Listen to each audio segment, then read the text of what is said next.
Eid special service দিতে গিয়ে লঞ্চে তেল নেওয়ার সময় হয়নি, এজন্য লঞ্চ গাড় ত্যাগ করার পরেই এই ট্যাঙ্কার থেকে তেল নেওয়া হচ্ছে। দেখতে পাচ্ছেন এটি হলো তেলের ট্যাঙ্কার।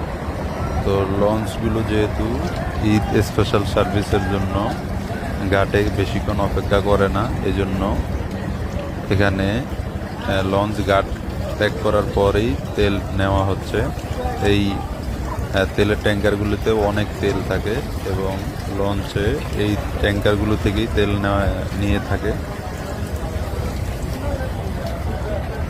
তো সবাই বলতেছিল যে এখন লঞ্চ ছাড়ার পরে লঞ্চ সোলো করে তেল নিতেছে, এতে আমাদের সময় অনেক লস হবে। তো যাই হোক, কিছুই করার নেই, তেল না হলে তো লঞ্চ চলবে কীভাবে। তো এখন তেল নেওয়া শেষ, এখন ট্যাঙ্কারটি ছেড়ে দেবে। দেখতে পাচ্ছেন রসুলগুলো ছেড়ে দিচ্ছে। তো সামনে আরেকটি লঞ্চ আসলো, ঢাকার সদরঘাটের দিকে যাচ্ছে লঞ্চটি, চাঁদপুরের লঞ্চ।